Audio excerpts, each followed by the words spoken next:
In 2016, I was 15 years old. I would have been a sophomore or I would have been ending my freshman year or going into my sophomore year when I found Braille. The first video I watched was riding a Wii Tony Hawk ride board. From then until probably 2018, I'd say, when I turned 17, is probably when I watched them till, because I was really into skating at the time. I really had a passion for it. I've been trying to get back into it recently, but it's just, I don't know. Every time you try and do something, I always feel like I get a couple days into it, and then I'll end up putting it aside. But I have the boards set out, so all it takes is a good week, and I might be back into it. But in getting back into skate culture, I've been getting more skate videos. And this video just dropped yesterday, and it's called I Messed Up, in which Kyro is explaining how Braille, one of the biggest skate channels on YouTube, lost their warehouse. They lost the warehouse, and I'm pretty sure they're just done with the channel. So I have this put to a little bit of a higher speed because I talk a lot, and we're trying to get through a lot of videos, so let's get through this. My name's Kyro. I'm a sponsored skateboarder from the San Francisco Bay Area, and I owe you an apology. So here's the deal. The Braille house was this stable point that we have had for a very, very long time, and now it's gone. So there's a lot of emotions. I've had some time to sit down and think about this myself, and think about what this all means, what it meant to me, what it meant to you guys, and more importantly, where we're going to go from here. Where do I begin? When I first started this channel, I was a skateboarder in San Francisco and I was working ballet and I was just making videos. I had this idea that I could inspire and get new people started into skateboarding. I specifically saw it as something, a need in the industry that needed to be filled. And I honestly never expected Braille to grow to this massive thing with this audience of incredible people. And it did. At one point we were filming and it kept raining and we were like, we actually need a place to go. We need an inside place. Perfect. It was a spontaneous, creative decision made after years. So we found the warehouse, which took a lot of work, took a lot of digging, and we were able to get in there, it was awesome. And it just was a show of like, well, we worked really hard, we built this up, and now we have this place that's our very own place. And we started making videos in there, and the building itself allowed us to make some videos that we couldn't have made otherwise. It also at the same time did restrict us in some of our creativity, and it did make some of the content after so many years a little bit stale and a little bit stuck. And I would see some of your guys' comments saying, get out of there, get out of there. But still, the building itself and what it represented, it did represent this positive skateboard community, which is the And when I started watching the channel, they didn't have the warehouse. When they finally got the warehouse, I remember it being a big deal and everybody thinking like, skating, you know, this is such a niche YouTube channel. How are we ever going to, you know, be able to afford this type of thing and make, you know, become this bigger channel? And they literally had like so many people on the channel that were working for them, that were doing these videos. And I watched an interview yesterday with him to kind of get a little bit prepared for this, and he said that he paid his workers hourly when they're making video content, which would make, you know, money based on how many views are being, you know, received. So if they're making good content, they should be getting paid more rather than an hourly rate. Like they should at least, at the very least, they should get an hourly rate with a with like bonuses on top or something. But he didn't say anything like that. He literally just said that it was an hourly rate. And that he just encouraged them to use the warehouse to promote themselves and their own brand as public figures. But altogether, it just seems, I don't know. There was a lot that went into it, and yes, skateboarding has died out quite a bit because of, you know, the pandemic, and it was blowing up as soon as people were talking about it going into the Olympics, going into the 2020 Olympics, and then as soon as that didn't happen and COVID had happened instead, it kind of just washed that out a bit.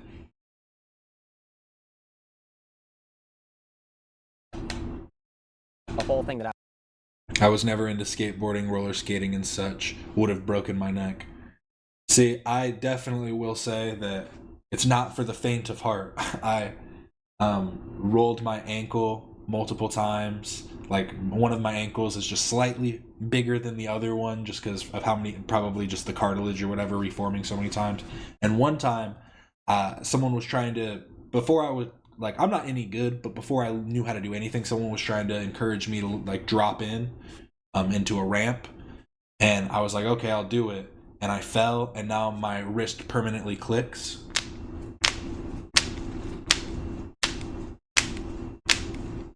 I could just do it forever. It doesn't hurt or anything. And it's still, like, I'm able to lift weights with it.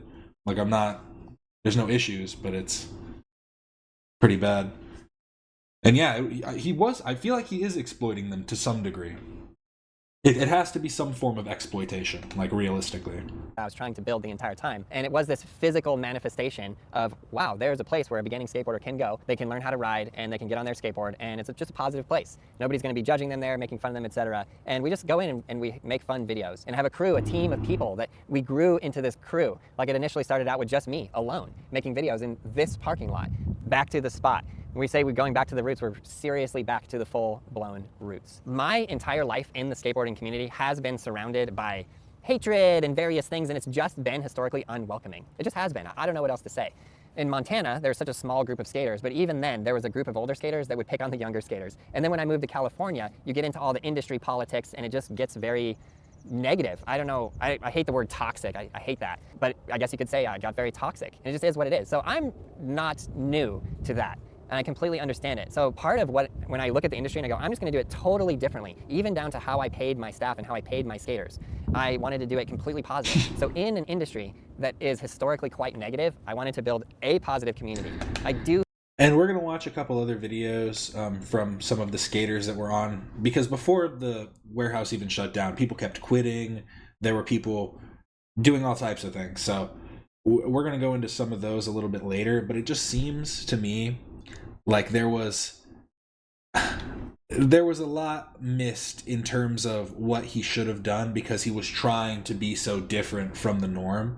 And one of the things that someone talks about is they didn't want to integrate into skateboarding.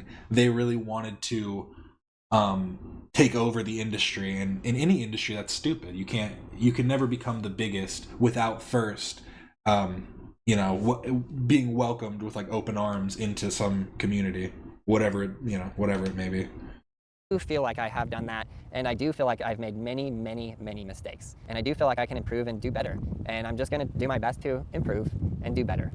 And that's where we're at. Yeah, there was many things, goals and purposes that I had. I would like to go over those with you. So with the warehouse, it was just to have a place where we could film our videos and continue pushing the message. The message is and always has been and always will be to grow skateboarding into the world's largest sport by teaching, motivating, and inspiring. And we got into some series that we made that really did awesome. It really did help. And there were tutorial videos we made in there. There were videos that motivated people. Even our videos that were like totally goofy and random and fun. Like, okay, we did the cheapest board on Amazon, cheapest board on Walmart, whatever. And we make these videos, and it did start to feel like a little bit.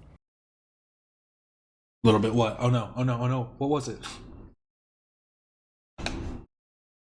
Mindless, a little bit pointless. But even those videos, just the fun that we had in those videos, I like to believe, maybe I just want to believe, that those did inspire some new people to get on a board and start skateboarding, and that did forward our purpose. This has... he's doing a whole lot of like just spewing at the mouth. There's a lot of nothing he's saying. We don't care. We all like... As a fan, you know what I mean? I'm sure that people who don't know about the channel wouldn't know what he's talking about, so it's good for them, but why would someone who doesn't know about the channel be coming to a channel that's now dead? But like someone like me who's a fan... So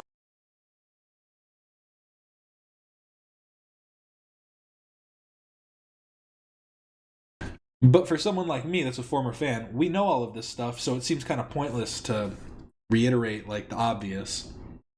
We know that, oh, you were trying to build something, you were trying to do things differently, you had a team. Like, let's talk about what happened. Because what people are saying, including Scientology, is you donated $1 million to them. You donated $1 million to Scientology.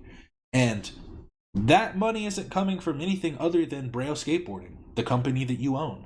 And he talks about in one... I don't know if they're going to talk about it in his interview with Lamont Holt, but he talks about how he pays his employees. And all he says is that he pays them hourly. But he never said what the hourly rate is. But we are going to watch some videos I haven't seen fully from other skaters. So maybe they'll give a little more insight, because one of the former skaters calls him a cult member. And there was someone that was around him, so... I guess we'll see. To some means and some ends. But yeah, as you guys know, the whole world of social media in the last several years has changed. And the real change has started with TikTok. the introduction of TikTok and the shorts, and it changed the way the entire industry works. It changed the way YouTube works. And this entire company, everything that we've built is basically grounded on this YouTube channel right here. This is where it all started. This is where everything began. And then when we add in the other social media platforms like Instagram, TikTok, etc., those are just in addition to YouTube. But YouTube is the main basic stable point of the entire industry. So TikTok comes in, pushes this whole thing on shorts, and it's a major situation. And then YouTube goes, oh wow, there was a turning point where what all these companies are pushing for is this thing called watch time. There was a huge change in the industry where TikTok actually gained more watch time than YouTube had. And so then YouTube, in their classic competitive style, and I can't even say that I necessarily fault them for this, but it is just what it is, went, oh wow, TikTok is beating us out. Let's launch our own thing. Let's launch YouTube Shorts and push that there. And now YouTube is pushing YouTube Shorts super hard, etc. And at the end of the day, I cannot blame YouTube. I cannot say my views are down because YouTube changed. But across the entire world of YouTube, there are many, many creators. This is not... Blaming short content for not being able to thrive in like a content sphere is just so stupid, when you, especially when you do skate content. You could literally just show clips from tricks, the weird boards they used to create. They'd ride like a guitar and put like trucks on it. Like all of those things can be a short little 5 to 10 minute, 5 to 10 second clip, and then upload that to TikTok, Instagram, and YouTube Shorts and make money that way. And you could branch out into other mediums, But yeah, when you stay stagnant, of course you're not going to grow. That's kind of the whole thing. Just to I'm going to speed this up even a little bit more. Oh no. Oh no, where was I? Something like... Ooh. At all. Pushing YouTube Shorts super hard, etc. And at the end of the day, I cannot blame YouTube. I cannot say my views are down because YouTube changed. But across the entire world of YouTube, there are many, many creators. This is not just to skateboarding. I have reviewed channels that are about opening boxes, channels about toys, channels about video games. I mean, the video game industry is not getting any smaller, not as far as I know. I could do some research on that, but I think it's only growing. Skateboarding right now, I do think... And now why is he talking about video games? Like, this is what I mean. He's talking about nothing.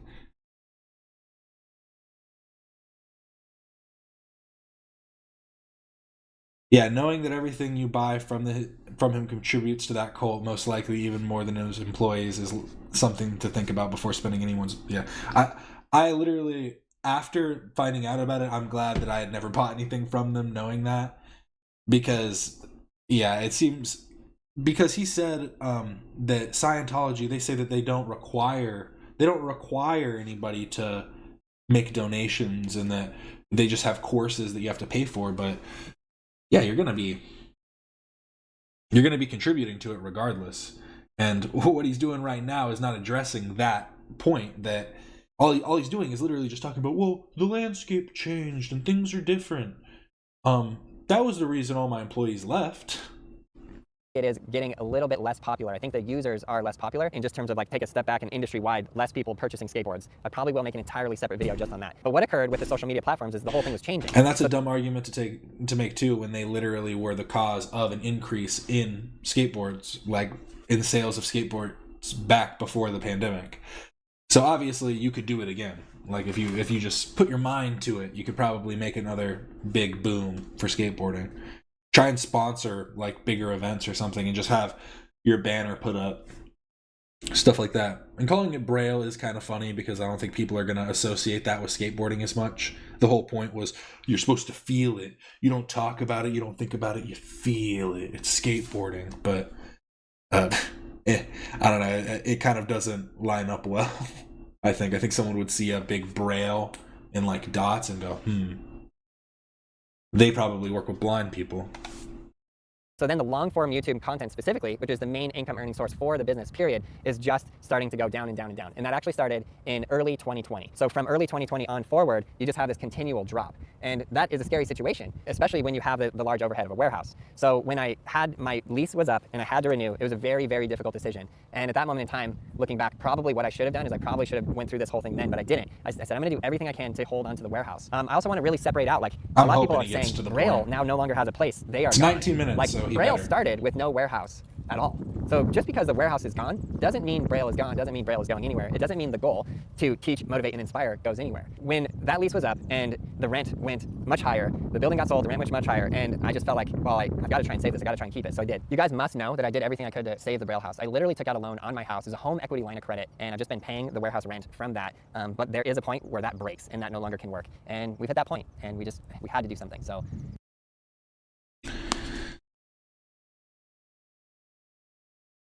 And I heard someone bring this up, that like this video dropped 1 day ago.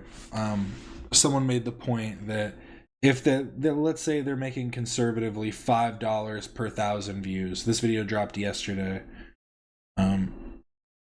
This video would have already made $650, and obviously they have a lot of overhead considering the warehouse and all the different stuff. But they have years of content that's still getting money, that's still making a whole lot. So I imagine we could look at. I also do have many different parts of my life. I have a wife that I love, and I've been married to her for 14 years. I have 2 dogs. I have a mom and a dad. My dad just recently went through cancer. That was a very, very difficult thing. I thought we were going to lose him. It was really rough on me. But I don't then make a video about my dad going through that, because this is about skateboarding. So I'm not going to address every single thing that occurs in my personal life. He really is trying to get those sympathy points. And I'm going to keep Braille Skateboarding about skateboarding, specifically teaching, motivating, and inspiring. So that's what it's about. And I'm pushing that forward no matter what. And if people want to make it about something else, that's on them. That's not on me. And in my videos, I made 5,500 of them. I'm very, very serious about pushing forward skateboarding and helping new people get on skateboard.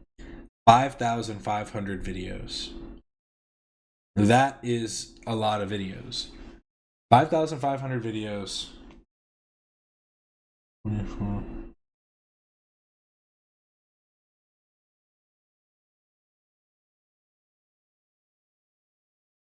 Wait.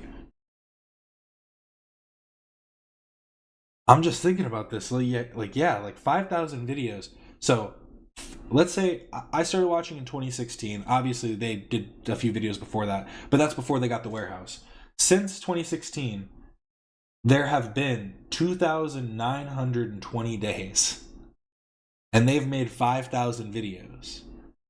So that means they've made probably more than a video a day, including all their shorts and everything. And if you just doing the math on that, like I'm telling you, they make bank. Because I think that is the best thing for skateboarding. I didn't know they had that many videos. Coming That's forward insane. with the YouTube views dropping, and then I have this skateboard team. And my whole thing that I'm trying to push with the skateboard team is I was always, everything I did, I was trying to do it exactly different, not quite exactly opposite, but different than what the world of skateboarding does. So how the world of skateboarding treats a team is you have a team, and you have amateurs that come up, and sometimes amateurs get paid. Generally they don't. Generally you don't start getting paid until you're pro and have a pro board. And how that works is you get a contract and you have a salary. So you have a set salary that you get paid every month, and then you have a commission on each and every board sale. And everybody's contract would be a little bit different, etc. But the main point of that is the number of boards that you sell is that's how you would then make your money. So it's just an interesting way that it worked. But no company, as far as I know, has ever paid their skateboarders an hourly wage. So I was like, you know what? I'm gonna do this. I'm gonna pay them an hourly wage, and I'm gonna see where this. I'm gonna have it be totally different. That just doesn't make So whether any they were pro or not, sense. if they showed up, they got hourly wages. Not only an hourly wage, but also health insurance, a matching 401k plan, and then if they were a pro, then they had the salary plus a commission on every single board that was sold. And I wanted to. This just doesn't make any sense. Because also, how long does it take to be a pro? Like, because I imagine there were some pros, but there would probably be far and few between. Paying hourly rates, you should be paying per like just pay them like a percentage of what the videos make or something. You know what I mean? I'm sure you have, you know what I mean? Like where can I think of the word? I'm sure you have accountants that can do all the the accounting. I'm sure that they can figure out how much to give to each person, but if you just did it based on the videos and released actual video parts, I think that does better for the skate community than doing what they did do. Because I don't know if they released I wanted to give them the opportunity that I, as a skateboarder, never had. And I told this to all of them as well. So when I was growing up and I was trying to come up in the skateboard industry, I had really good sponsors, some really top-notch, top-level sponsors. And I just felt like I was never quite given an opportunity. And I always felt like, I feel like I could do something big with skateboarding if they would just give me a chance. And I actually never was given that chance. You know, not necessarily like feel bad or sad or sorry about that, but it just put me in this place where if I was ever in the opportunity to give someone else a chance, I wanted them to give them that chance and do everything I could to push their career forward and to push them into the next level of whatever I think I could do to help them. And so yeah, it's been many years, and I've taken each individual person that I've worked with, and I feel like I've done my best to help their career and help push them along. I made a bad decision. I got the letter from the lawyer and I freaked out. I actually freaked out. I feel terrible because I didn't really think about that. I didn't think, oh, well, these guys put in all this work as well, and this really means a lot to them, and they should have the chance to come and get one last session at the park. They absolutely should have, and I'm sorry for that. And I'm sorry that you guys... We'll talk about... So I'm assuming he means the lawyer came and told them that they're like getting evicted from their spot, but they taught one of the skaters... I watched basically like a second of each of the videos. One of the skaters said that he told them literally 1 week before it was going to be demolished and told them, you're going to have time to come skate it for 1 week, but by the time he got there it was already being demolished. So, And by the time that he was calling him, telling him that he had time to skate, it was already being demolished as well. So out there also did not have the opportunity. So I really wish that this would have gone in a different way. I wish that I could have had another month or more and been able to say, hey guys, guess what? The Braille House is closing. I know it's a bummer, but on the 23rd of July, we will open up for free. Everybody can come and skate, and everybody can have one last session, one last big hurrah, and then we can end it properly. But I'm sorry, and that was my bad, and I freaked out. I just went, they literally said, either you get out by July 5th, or you're gonna be paying the rent until October 2026, I believe was the date. October 2026. To go back to the whole chain. And also, that's not to say that he couldn't pay it. That was him just saying that that's what he would have to pay. Because I think he said the rent went up from $8,000 to $12,000 or something like that, which is a lot. You know what I mean? And I'm sure the building was probably a lot of money. But yeah, if you're doing like a space like that, it'd probably be smarter to maybe start, like looking to owning it, just pulling out a loan to own the property rather than, but like he put a lien on his house too. Like this is just all, it all just seems like it's all just feeding to the cult rather than being able to benefit even himself. And that's what's the saddest part. So we'll get into that. They do a whole lot of bad things. Changes in YouTube, it basically dwindled down to where I was making $14,000 a month on YouTube, which was covering barely the Braille House rent. But then add in the salaries of all the skaters, the filmers, the editors, and all the payroll on top of that, you can see, like, as a small business owner, what position am I in? And that's where I freaked out. And I pulled the trigger and just said, okay, if we have until July 5th, we have until July 5th. And so we just worked as hard as we could to get everything out of there as fast as we possibly could. And we did achieve that. I met with the landlord yesterday. I gave him the keys. It was very emotional. And I was in the warehouse. It was just entirely empty. And yeah, it's really tough. I understand that people are upset. I also understand why. And I'm also not above saying on social media, I am sorry. I'm sorry. You know, not everybody's upset. I got a lot of really nice messages from people, and there are a lot of people that are like, Braille means so much, etc. And it's not over. It's only up from here. And some really nice communications from some of the skateboard team. I wish the end of the Braille House could have gone down differently. From here, I hope that everybody can continue pushing forward. I am 100% not going to stop. I'm not going to give up. I'm going to continue to teach, motivate, and inspire. And in the future going forward, I'm just gonna have all my attention on, do I think this video is going to help someone learn something about skateboarding, help somebody out there get motivated, help somebody out there get inspired? And if it doesn't, or that communication doesn't forward that, I'm not gonna do it. And also, I do everything I can to keep everything as positive as possible. You guys might even notice that. You might notice, well, why isn't Aaron making a video about this? Well, because it's entirely negative, and the world needs a positive place where skateboarders can come together and push forward some kind of a positive group. So I get people say things about me on the internet all the time. If I were to just make a video about everything that somebody said about me, that's all the channel would become. And I would lose my focus. I would lose my intention to push forward a positive community where I can teach, motivate, and inspire. So instead of addressing every little negative thing that is said on the internet, why don't I just push forward? Instead of addressing the one big negative thing that people are addressing, Scientology, let's just push on and move forward and basically do what brought him to this point in the first place of just trying to be like, just move, forget about the times, let's just keep going. It'll be okay. And teach, motivate, and inspire. And I feel the thing that sort of gut wrenches me the most is I feel that I have not done that well enough and effectively enough. Because when I talk about the skateboard industry getting smaller, my purpose is to make it bigger. So if it is actually getting smaller, I have fully failed. And I'm just gonna say, I'm sorry. I will do everything I can do to be better, to try and push this forward in a better light, in a better manner, and make videos that help you guys. This channel isn't about me. You know, somebody on social media recently said, Aaron, we're not gonna support you any longer. And I said, I'm not asking for your support. I never was. I want you to learn a skateboard trick. That's it. If you don't know how to kickflip, I want to teach you how to kickflip. That's all. I'm just trying to teach people how to do a skateboard trick. Like, you either learned how to kickflip or you didn't. If you did, I achieved my goal. If your goal was to learn how to do a kickflip and you learned how to do a kickflip, that's awesome. And I don't have any harmful intentions or ill will towards anybody. I just want everybody to keep going. And I hope that in the future, we can keep the videos positive and remember all of the really, really good times and the good memories. I've said it before and I'll say it again. One of my favorite Braille memories was the all-terrain tour. These are my friends. I enjoyed that to the core of my soul. I thought it was one of the best things that I ever had. And that was right in the time period where we were losing money every single month. I just had no choice. There was no way that I could continue paying the rent in the warehouse. And it just is what it is. As a small business owner, you have to make very difficult decisions. But what I'm sorry for is I know that affected my team. I know that upset people. And I'm sorry about that. I am truly sorry. I wish it could have ended differently. And carrying forward, I'm going to make videos that teach, motivate, and inspire. So that's the future. That's a small look into the future. I'm going to make all different kinds of videos. I have a lot of... You just needed to teach, motivate, and inspire. That was it. That was a If you would have just done that from the beginning. Ideas. It's amazing. I've been so stressed out about everything for a while, for a long time. And honestly, I hadn't thought about this angle. We're going to watch, there's one little Scientology video of him just saying he's a Scientologist, but then there's an interview, and in it, he talks about that his, like basically his programming from Scientology was him doing these like courses that taught him, he said he taught him better communication skills. We'll get to all this, but he paid for these courses and paid for some other stuff, and there's but yeah, it's just everything getting is out of the just warehouse not adding up. as hard as it was and emotional and painstaking. I do feel like this will open up a new creative outlet for me. Is that, but I was going to say that makes sense though, why he wants to teach and educate and inspire and motivate. It's all because he's did these courses that are like, oh, your communication skills, you need to put yourself out there and inspire people, and you can do that through the power of Xenu, the space god, who birthed humanity from a volcano or something like that.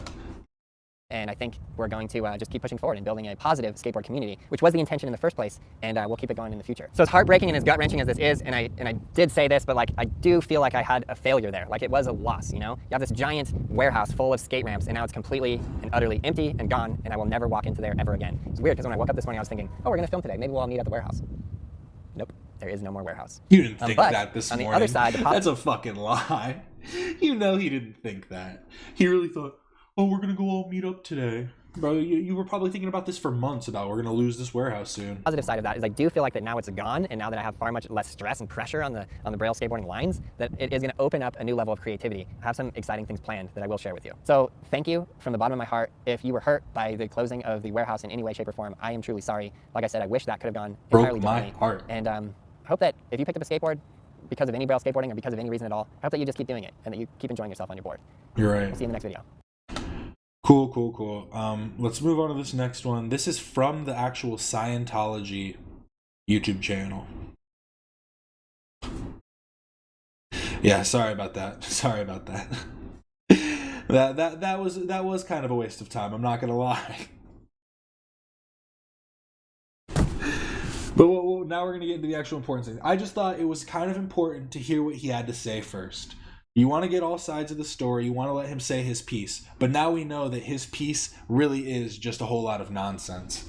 So now we're going to kind of listen to what other people's points of view are. But first, let's just get this straight. Because... My name is Aaron, and I'm a skateboarder.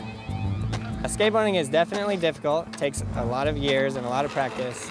And the thing that happened before Scientology and after was I was learning tricks a lot easier. Things were just coming to me a lot easier with less effort. Before, it was like a lot of strain and I don't know if I can do this. You know, as soon as you put that, I don't know if I can do this trick, you pretty much have ruined yourself right there. So if you're gonna say, I know I can do this trick and I'm gonna learn it, you can you can learn any trick that you want to know how to do and as little time as you take to actually do it. I can really do more of what I wanna do instead of what people tell me I should do or what people tell me to think. I'm confident in who I am and where I'm going. He looks so funny. He's such a funny looking guy. And who I want to be. My name is Aaron, I'm a skateboarder, and I'm also a Scientologist. So there he goes. He's saying it. He's saying it straight up. And these are two articles by this guy, Tony Ortega, just pointing out that he won an award for being $1 million donor. He unlocked a certain badge, so they did this. This was back in 2021, so it's literally been years since he even became that $1 million donor. So he might have even donated more, to be completely honest.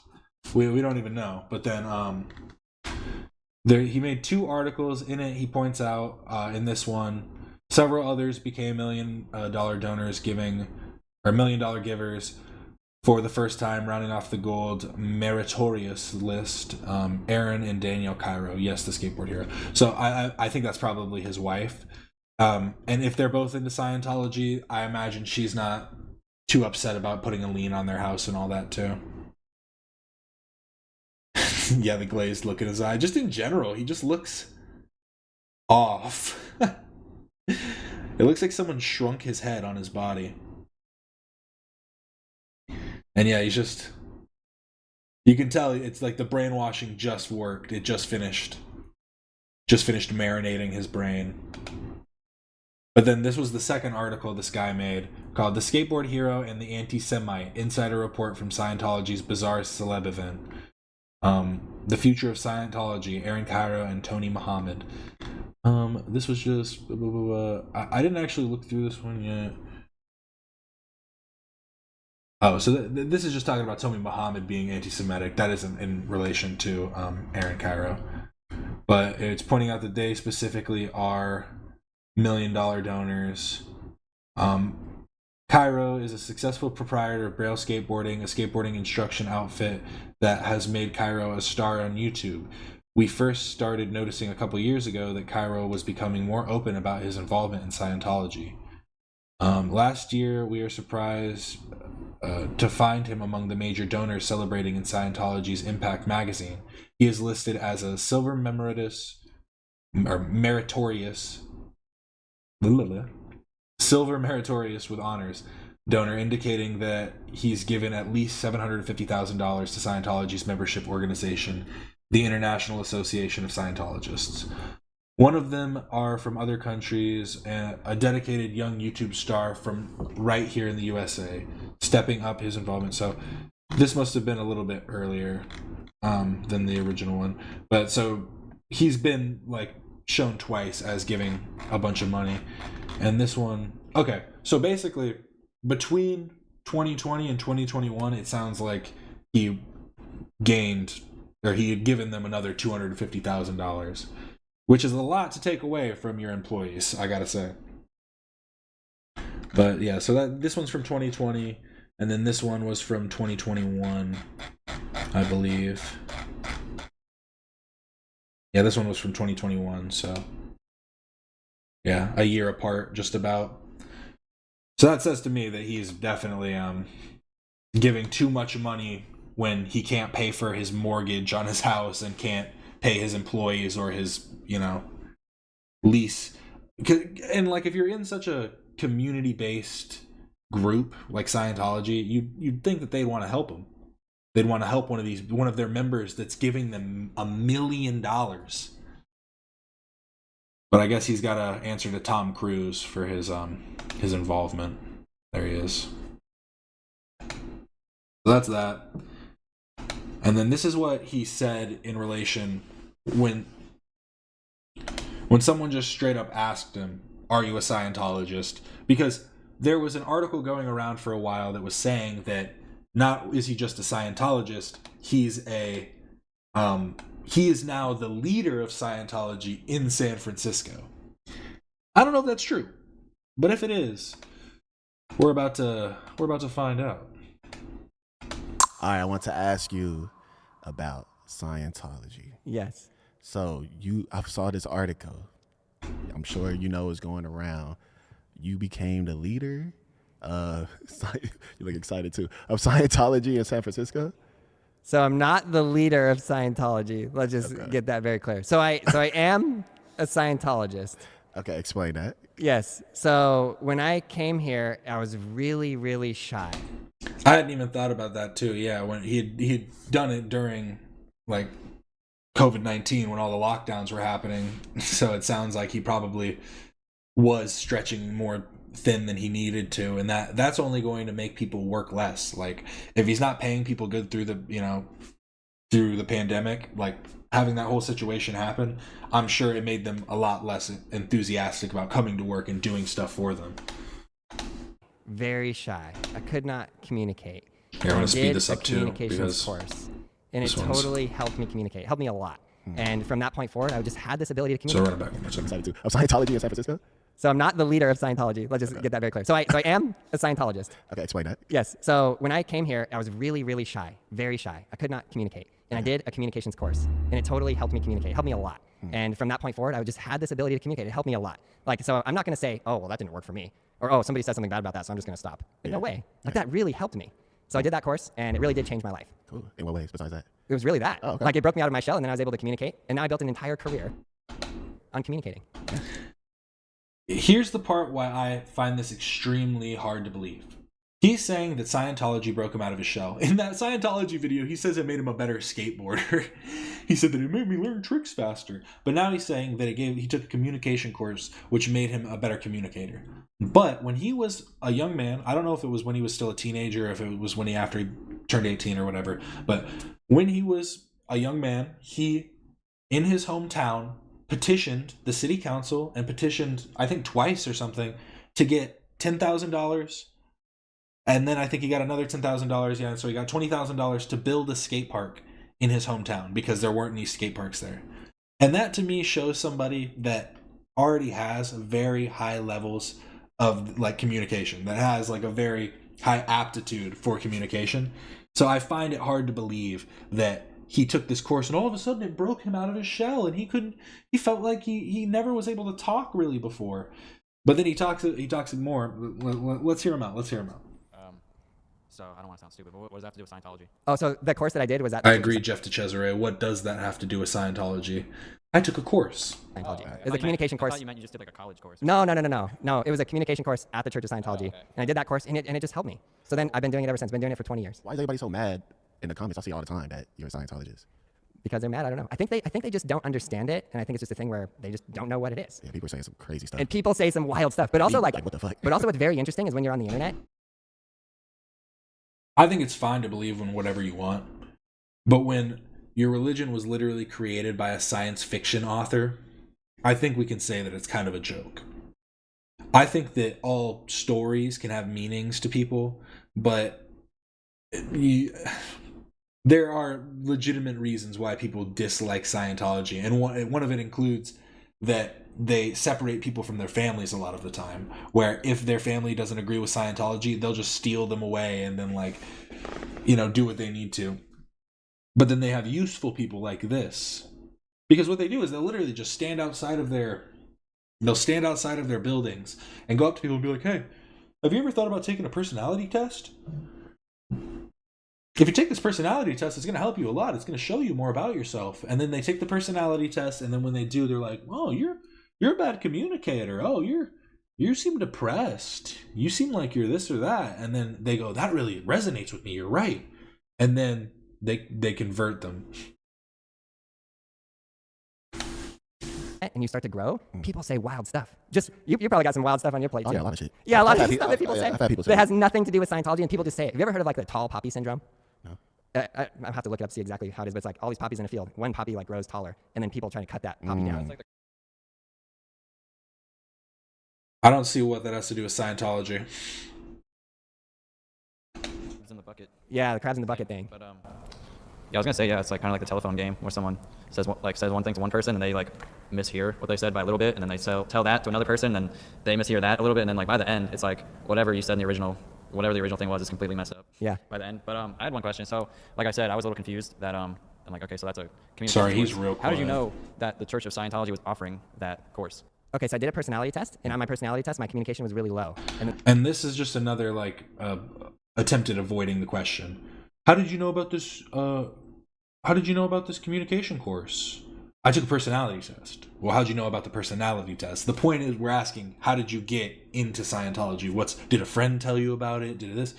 No, someone came either to him directly or to on the street or to his house or sent him a letter or something like that. It wasn't like a friend told me, oh, this is really helpful. This helps me out.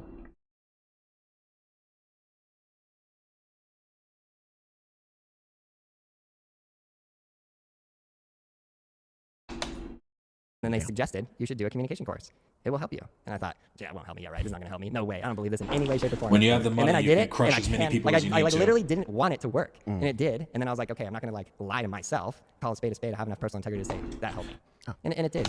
I will say one thing I've always noticed about him is he does seem like he's on something.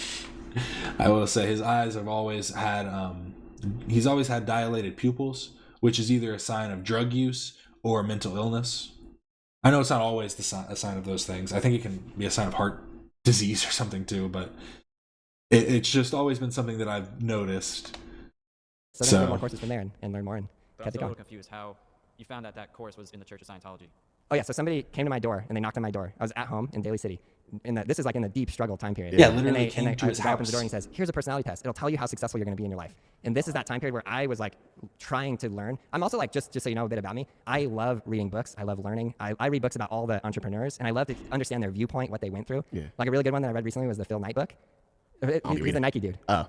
Yeah, and like just his like viewpoint and like what he went through, and then the Elon Musk one, like he started an electric car company in the age where like talk about he's going up against all the oil companies and the stuff that he went through. It is wild. Like he talk about being hated, like just beyond hated, and then he still made this very successful company because he just stuck to what he was doing. He stuck to his initial purpose. That's why I always go back and I go make these videos and go. He also keeps diverting from the questions, talking about He keeps trying to like move forward onto like a different subject, talking about, oh, I actually read a bunch of entrepreneur books and this and that, and they're trying to talk about Scientology. Like, Actually well, trying what does to that like, have get to do new with people in skateboarding and grow Scientology? the industry, and I don't care if they're going to stab me in the back, because I actually love and respect these people so much that I'll just keep going through that to just keep trying to grow the sport. Wait, what? You know what I mean? What do you? Okay, he's talking about skateboarding. I'm actually trying to like get new people into skateboarding and grow the industry, and I don't care if they're going to stab me in the back, because I actually love and respect these people so much that I'll just keep going through that to just keep trying to grow the sport. I feel that. You know what I mean? What do you what's the requirements to be like? an odd you go to thing to church say. or something like every Sunday? Explain that. Like, what do you have to do? You just do courses. Just courses all the time? Yeah, you don't even have to do them all the time. You could literally read a book. You could go to the library and rent a book for free and read the book.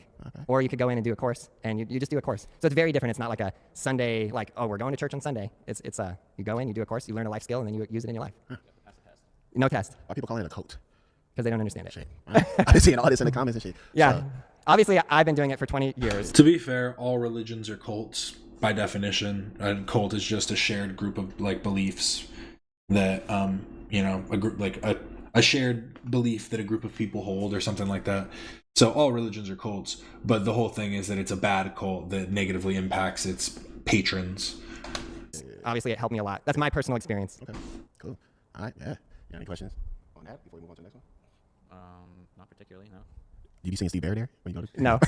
Okay, well, maybe. Okay, so I mean, Scientology and too much skateboarding from is what I've heard, the maybe you can- biggest unexpected crossover It kind of makes sense in the because history of or Scientology television.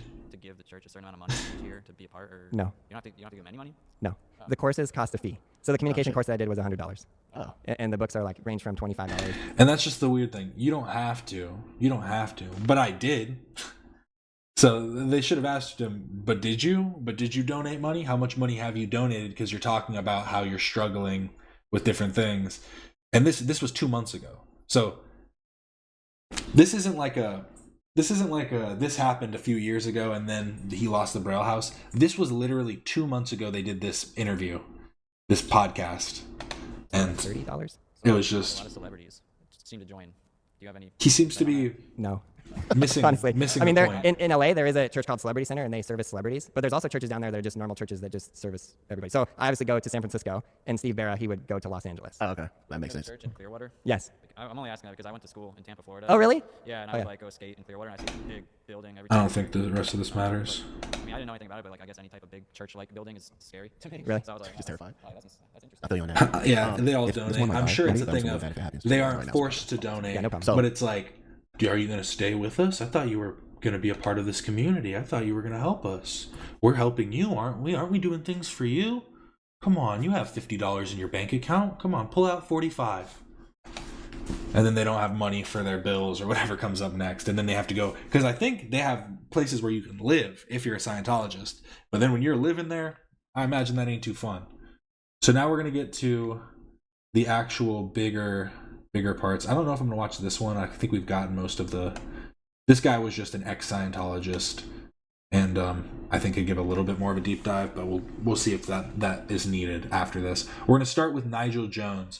He was probably the last of the Braille members from the original group, where before they got the Braille House, before anything, they used to go to Fremont Skate Park in San Francisco, and he worked for Tesla. He ran into them and became a member of their skate team. Then after they got their warehouse, he was driving up to 140 miles a day to go work there for an hourly rate. So we'll see if he gets into that. I heard that from another podcast that he did. What is poppin', Jimbos and Jimbets? I don't know exactly what I want to say in this video. I don't know how deep we're gonna get. I don't know if you've even heard yet. This might be the first time hearing it because I'm not sure if they're putting out a video or anything. But I'm on my way. I'm assuming by the title here, this is why you're here. But yeah, I'm on my way to the Bay Area right now, to what was the Braille House. What was? There's so much I could say. There's so much I want to say, and I just don't know where to start. But yeah, no more Braille House. Pretty much no more Braille at this point. I was told that I would have at least a week to be able to finish up my last lessons and get a final session in there. And this was, what's today? Today's Wednesday, the 26th. So that's the thing too. It wasn't just they had time to go skate. He was telling them they had time to finish up work. They still had sessions that they were doing where they were selling courses to people, being like, hey, come in here, we're going to teach you. And he couldn't even do that, so he couldn't even make money from that job.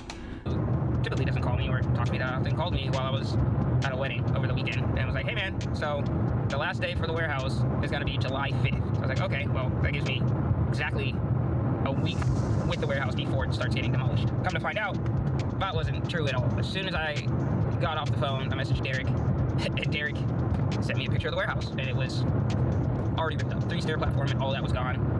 And then, I want to say a couple hours after that, he sent me another picture, and everything was pretty much gone except for the 3-block and a 3-stair platform. So, it's unfortunate. Unfortunate. Truly unfortunate. It's just crazy. Like, almost 10 years of my life dedicated to this, and then it just abruptly. And I think that's the thing people need to understand is it seems kind of like, on top of the whole Scientology aspect, it's like this was just their livelihood, what they were trying to grow and become, and it's kind of being ripped away from them all because of this cult. Stops because one man decides to. Excuse me, are y'all with the cult? We're not a cult. So yeah, no, I will no longer be with. And this is on his official channel, so I feel like he's trying to say that straight up.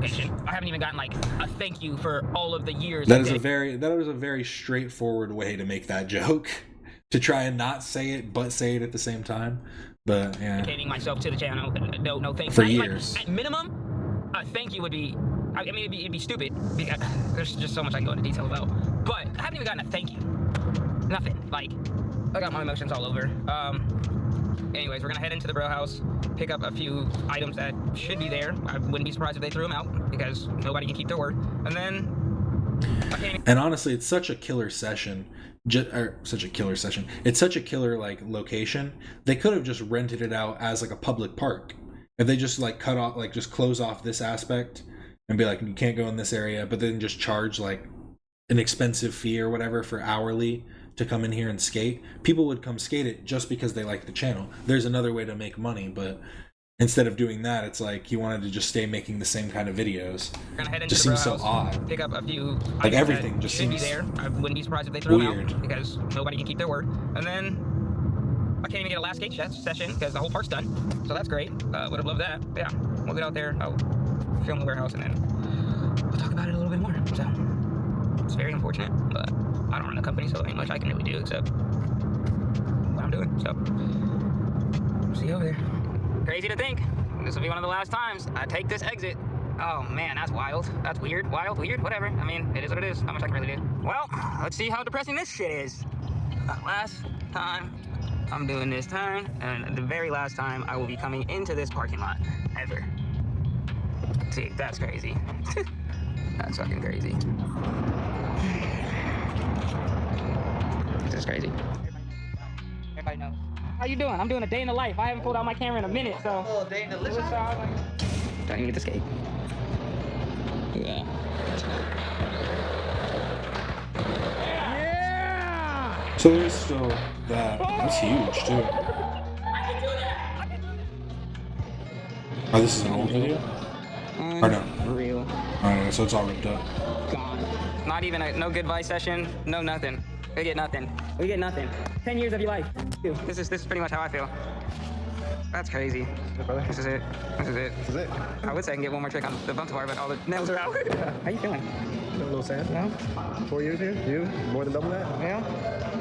That's just how the dice roll, brother. I tried to explain like how I'm feeling on the way here, and I was like, dude, I don't even know. It's crazy to see it like this, man. Yeah, it is. It is. That's crazy. That's still on the wall back there. Well, time to take some shit. Me and my boy Kyro up here on the top of the Braille house because apparently all this is just trash. All of it. Bear Walker sent us this when we hit 5 million. Sent us 3, right? Trash. It's in the trash pile. There's another one right here. Brand new skateboards. And yeah, it's like he was talking about how much he cares about Braille and how much he cares about this, but he's literally throwing all this stuff away. I have old skateboards of mine that are just cracked, old, broken stuff that I just keep because I keep it. Because why would I throw away something that's a memory? But these are in the trash pile. I'd at least have them like in a pile where it's like, I'm going to keep them if no one else takes anything. It shows how much he cares. Tag on it. Trash pile. All of it.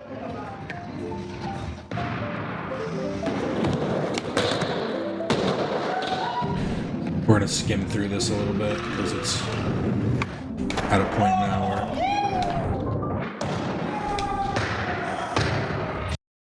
Oh. Cox Business is here to set you up with tech solutions that adapt to your business needs. Like about this whole situation. So, there's a lot to still fill in. I'm just kind of going through my day, trying not to like think about it too heavily right now. But by the end of the video, obviously, it's going to be as much explanation as I feel like I can throw out there. But update: when I was at the warehouse, what I didn't film was me grabbing a couple things, and one of the things I wanted to grab was a safe because they were going to throw it away. So now I have a safe, and also it's in my car. But you got the safe?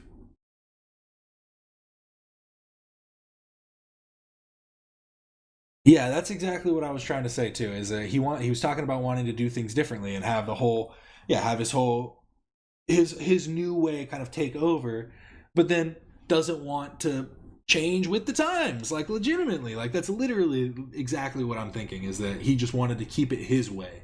It wasn't about being new and being authentic and being real, and it was about being what he wanted and being what Scientology wanted in the end. It seems. Which is sad thing. Have his business and legacy story. Yeah, like, just all together, it's just... Yeah, you could have done anything to save it. But it was one of the first videos that I did with Braille that went viral for, like, me. Like, it was the first time having a video get that many views to where I had, like, the audience like, oh, this dude's awesome, this dude's sick, who's this guy? So, it's worth social media. But they were going to throw it out, and I was like, absolutely not, I'm going to take it. So it's a Louis Vuitton board. If you guys have ever watched that video, that was one of my... I mean, that's just cool to have, just like as like a piece, be like, it's Louis Vuitton. It's a Louis Vuitton skateboard. Of course I have it. Videos that did very well was kind of when people started to know who I was and understand my skating abilities and whatnot. So it was a lot for me. It was a good video. He does shred. Fair enough. So, yep. What can you do, man? I'm going to try not to think about it today. Right now. And that too, a lot of those boards were fan made. They were made by their fans, sent in by fans. He's talking about caring about the fans too. And then he's gonna throw away all their hard, pieces of art that they made that were skatable. Like literally there was a chain that was chain link that a welder welded to be like a hard piece of metal, so it was like a skateboard, but it was made out of chain link. Like they did all kinds of crazy stuff, and I'm sure a lot of them just got thrown out. Like that, how behind him in that interview, he had skateboards on the wall. There was another like 2 walls that were full of these. They called it "You Make It, We Skate It," and they were the "You Make It, We Skate It" boards. So it just does seem like he's kind of lost at this point, and those glazed over eyes that he's got, that Mr. Cairo has, does not help his case. Now, in which if I started streaming, I'm sure there'd be a lot of people that would be asking me questions because I streamed yesterday and Ricky rated me, and I'm an honest man, so I started like, oh, yo, this is kind of going down. I was like, oh, yeah, I'll be on tomorrow today. You guys have some more info. I like Nigel. He's always been the realist. I want to deal with that right now. I've been in a very weird mental space for the past couple days, so I'm filming a entirely different video right now with my boy taking the kayak out. But we'll get to finishing this, and I think I'll just explain everything sitting in the car, like my final feelings and where I feel things went wrong and what could have changed, and so yep, that's pretty much that. Well, we aren't in the car. We're in the house over at my streaming setup, and yeah, it's the end of an era. That's an end of an era. Now it's been another like week and a half since I started filming this part because I've just been trying to grasp everything that's going on. It's unfortunate, but I do want to say that although I don't agree with a lot of things that happen, especially what Aaron does outside of Braille and all of that, I am very grateful for the time and the opportunities that I've had with literally everyone. Like, we got to bring in an entire generation of new people into skateboarding, and I think that is such an awesome accomplishment. That's something I'm very proud of. So before I say anything else, I want to say that I am very grateful to have been able to have that opportunity, and I do thank Aaron for that. I'm gonna slow it down for a sec. Something that we did, regardless of you being gone for like 3.5 years and us running the channel. We did work. We did work. And there's a lot that I want to talk about. There's a lot that I feel like I should bring up, but at the end of the day, I don't want to put a super sour taste into anybody's mouth about anyone. I wouldn't want somebody, unless they do some really crazy shit, which, I mean, this stuff is crazy, but I've had a little bit of time to think, and I think I just want to just be done. It's very unfortunate. It's like a lot of my life dedicated to the channel. Still quite a bit you of guys this get to know me video over the years, me getting to know you guys over the years, and myself growing as a man. I think this channel has definitely brought out a new me. Well, not a new me. It just brought out more of me. So it's been a wild ride, and I thank and appreciate all you guys. I do not hate Braille. I don't hate Aaron. It is what it is, I do not agree with a lot of things that happen. I do feel like, in my opinion, like if I were in his shoes, I would have it to where my core people that have made the channel are getting taken care of. That would be my thing. I am somebody that operates, if you help me out, I'm going to do my best to help you out however I can. And for the economy right now, a lot of that is financial. It really is. So it sucks that I feel like that is one of the bigger things of why everything went wrong. I thought I was gonna turn on this camera and just T-bomb everything, but I think it's time to just move on, I have a feeling a lot of people are like, oh wait, you walked in and the vert ramp was there and all that, you could have got one last sesh. yeah, I probably could have dropped in, but I am still yet not like a vert skater, you know, so that's not my first desire for when I walk in the warehouse. I am trying to hit the streets, you know what I'm saying? So I was so looking forward to being able to hit one of the obstacles. You notice in Ricky's video, he moved some stuff out of the way, but when I was there, I couldn't move anything out of the way because they were like, it was piles of wood. I'm not moving that by myself, but I mean, you know, it is what it is. I hope the best for Aaron and Braille and all of them. I mean, it is crazy how it all ended. If you guys have questions, my inbox is always open. If you need even more verification of what's going on, like you need like super solid closure, which I hope this gives you some closure, you know? Thank you guys for being here, you know? Sorry that it's been a lapse in uploads. I'm slowly getting my head out of my ass and working on it, you know? I've been talking about my feelings more, which I think is the problem, to be honest. Because before I talked about my feelings, we was A-okay always. But now that I'm talking about it, I'm like, damn, this sucks. But it's that time to get your mind right. So that's what we're doing. We're gonna continue on with, I'm probably gonna do some skating stuff. Oh, I got summer skate camp. I got summer skate camp videos that'll be dropping. I got some Sunday gun days that'll be coming out. I got some fishing videos. I got my dog, Aussie Dan, helping me out with some stuff. Dude has been an absolute blessing. I greatly appreciate you, Dan. But yeah. Shout out to Gabe, shout out to Aussie Dan, shout out to Uzi, shout out to Glow, JD, Ricky, Mo, Chris, you know what? Sure, Chris, you're out there. Young Frederick, my dog. I've talked to you recently. You doing good too? We're not naming other homeboy because we don't know that dude. But let's end on a good note. We got good shit coming out. We got fun shit coming out, and we got fun shit coming out. So stick with the fun shit coming out. Support them. I'm watching Uzi right now. So he said the person he doesn't like is someone that was accused of talking to a minor. But I won't blame Aaron for that because that guy did quit. And when Aaron talked about it, was asked that question, he said that when he was told about it after the person had quit, he was like, it's not too late to file a police report if we can get like the right information and stuff. So I don't necessarily blame him for that. That's kind of outside of the aspect. That was just another person. There were two individuals that are accused of speaking to minors in inappropriate ways. So that's also not a good look for your skate company that's trying to encourage children to skate. Just saying. Hold on, it's locked on my face. Let me see if I can turn this. Hold on. I'm watching Uzi right now. So the boys are still finna be the boys. We still finna be doing our thing. But yeah, leave some comments down below. Whatever you're feeling, your thoughts, whatever you need to get out there. Shout out to my haters. Love you guys. Shout out to all my fans, everybody. Thank you guys for watching. I enjoy you guys. There's gonna be some fun content coming out. We'll see you in the future. Like, subscribe, leave, comment below. As always. So you thought I was just gonna leave you without no spicy information? You thought wrong. Here we go. Right now, in the Rob Skate Academy, if you watched the end of Braille video, you would have seen Aaron said that I helped him coordinate getting ramps here, or mini ramp here, or something of that matter. Huge thanks to Rob Skate Academy. Nigel actually linked me up with Rob Skate Academy, and they were able to take the mini ramp and some of the other ramps, so huge thanks to them. And I want to throw this out there, that is an absolute complete lie. I didn't help with anything, nothing with none of that. But yesterday, when I was doing my skate camp, I got here to the warehouse and I looked and I noticed that there is a few things from the warehouse. I called Rob and asked him, and Rob went over there with his truck and his trailer, and he said that there was stuff in the trash can, so he started grabbing stuff. And this is what he brought over here. So, just to clear the air, I didn't help with any of this. I didn't even know it was here till yesterday, which today is Tuesday, July 16th. I've been full and well just trying to get rid of even thinking about anything over there. But this shit pissed me off because if you knew the amount of lies that came out of this. Anyways, so found out that the green rail's here, that's ours. The transformer rail's here, the board is here, and a few sheets of skate light, which I think, as Rob said, it was like, yeah, it's just, what is that? 1, 2, 3, 4, 5, 6 sheets! 6 sheets! This board and 2 ramps. But I helped him bring an entire mini ramp here? Where? We're going to Rob Skate Academy Concord on Friday. I'm sure this video is probably gonna be posted by then, but I'll make a video over there. We don't even have room for a mini ramp. Oh, and this, I guess. I think that, yeah, and that. What is that? 5, 6 things? More than that, but I didn't help with none of that shit, so I just want to throw that out there. I don't appreciate. This is awful. Why didn't you sell the ramps instead of demoing everything? All those you make it, we skate it boards in the trash. I'm upset. The vert ramp is going to Montana, and the mini ramp is going to Rob's Skate Academy. People came to look, took some of the lumber, but due to a very short time. What did that first one say? I didn't help with none of that shit, so. Shame you couldn't have found a second use for the lumber. The vert ramp went to Montana, the mini ramp went to Rob's Skate Academy, and the lumber was donated. Awesome to be here. Thanks for the reply. I just want to throw that out there. I don't appreciate being lied on like that, especially with how many people saw that. I'm not one that... Ooh, wait. This is a hard video to make. So... You're all amazing. Just because we do not have the park anymore is no reason why the goal to teach the world how to skateboard dies. In fact, it is time for... Come on, man. Just cut it. Just cut all the crap. You know, I'm gonna keep it a buck all the time, every day, all day. So that pissed me off. I should just unleash everything because I got receipts for days on everything. I got texts, I got call logs, I got videos. But I'm gonna leave it at that. I gotta go pick up. So he hasn't said anything yet. Let's see if he's updated, because Aaron's video was from yesterday. So he hasn't said anything yet. He might say something new, but basically Aaron's still just lying. And we have basic clear evidence that a lot of the stuff he's saying is lying. This is now Ricky Glaza, who is... Oh, wait, no. Or how old do you... Wait, one sec. I don't know how long ago this one was. Let me see how long ago this one was, because obviously they must have gotten... I don't know.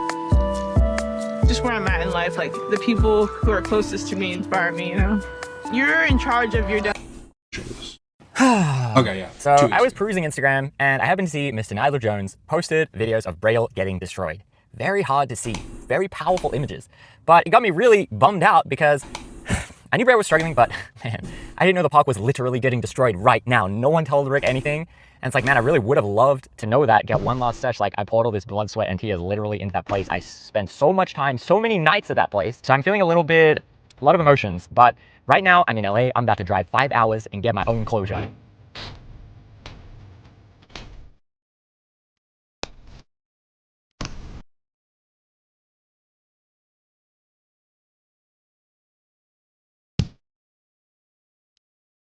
Ricky Glaza, straight from Australia, is here.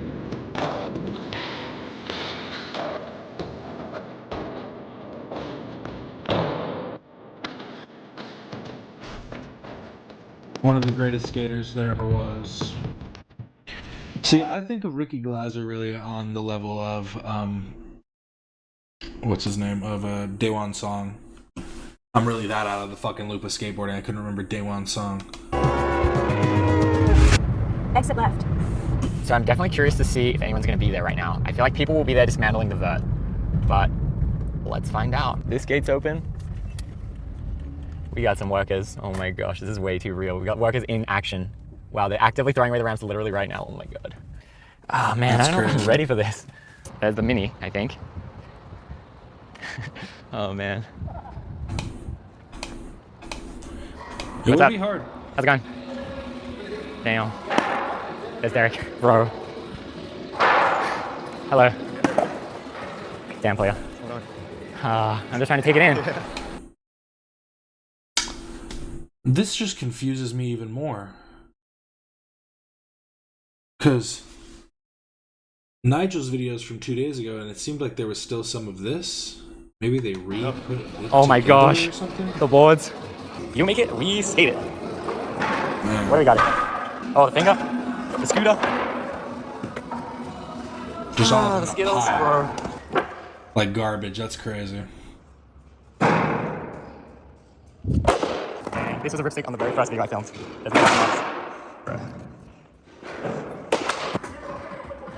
So this is the office. Kind of like a break room, and then they sort of turned into a podcast studio. But this is where Rick used to sleep when he came. I would set my stuff up right here in this little nice corner. I'd have my little camping mattress and my sleeping bag, and I'd sleep right here. And I'd skate, and I'd come here and sleep. Sometimes Mowgli would sleep here too as well, and Mowgli would kind of sleep in Dave's one, and I'd sleep in this one. I used to like this one better, because honestly, like, Braille is in the really rough location. Like, now that we got this big fence, it's been a little better, but I was always afraid that one day I'll just be awoken by the window smashing and just like someone trying to break in. So that's why I gave myself a little more of a buffer by sleeping in this one. This is my heater too. Like, it's still in position from when I used to use it. This would keep me warm when I was sleeping there, bro. All right, guys, so in my thing, I was talking about my locker. Just showing, like, I mean, that just kind of shows the level of, like, commitment that these guys had. They went there and slept there. They would literally do whatever it took to try and get things done and, you know, make content, skate, have fun, do their thing. And Nigel had said in one point, which I thought was interesting, was they should have just been able to pull the security camera footage, pull that footage, and then use that for like TikTok and Instagram and other things, and that would blow up. This is Rick's locker right now. Look, there's JD's locker. Nice painted. Rick's is in there, but I did use some. Oh, look, there's Rick's helmet. This was my helmet. Oh my gosh, bro. Wow, these are old Gabe's things. Should I take these?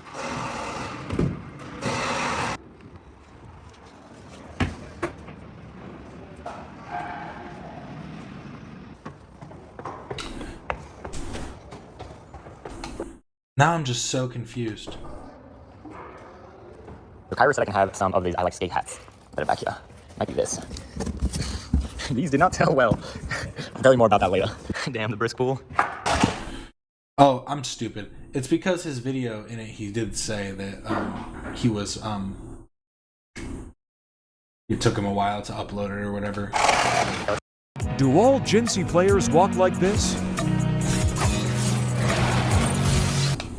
Have a look up here.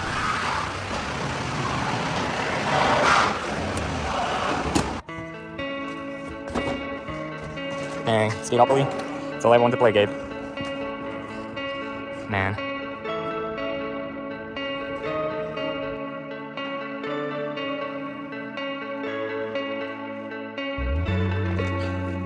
I guess let's try to get one last skating. I did just like skating flat around here anyway.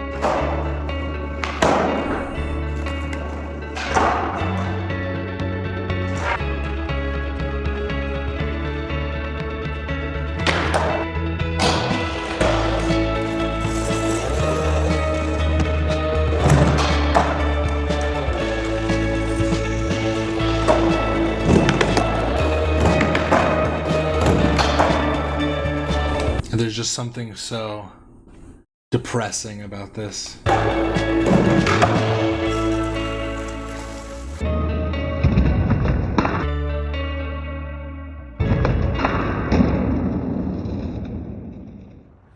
End of an arrow.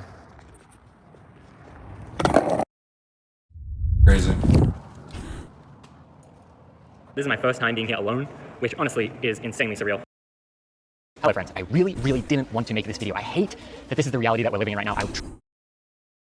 So that was 2 weeks ago. This is from 1 day ago, right after, or right before, or whatever, some point during the making of the releasing of Aaron's video. So let's see this. I really wish that this title was some kind of sick joke, was some kind of punked, was some kind of clickbait even. I wish. But unfortunately, this is the reality that we're in right now, and I'm going to try my best to articulate my thoughts. I'm literally in a stupid Roman airport right now, sitting at this piano, and I took a lot of notes down and wrote a lot of things that I want to talk about, and I'll try my best to get through them all. It sucks that I have to do it in this little public area, but this is literally the only time I have to talk about this, and it's pretty pressing and urgent, so I think I got to do it right here, right now. I'm really hoping that I can get all this behind me soon, and honestly, it truly breaks my heart that there's just some kids out there that are trying to figure out how to heel flip, and they get caught up in all this drama, all this nonsense, all this bullshit stuff. Like, I really dislike that, and if you were that kid trying to learn how to heel flip, get out of here. You don't need to watch this video. Go watch Mitchy Brusco. Like, it's all good. Don't worry about this. The grown-ups got to talk a little bit.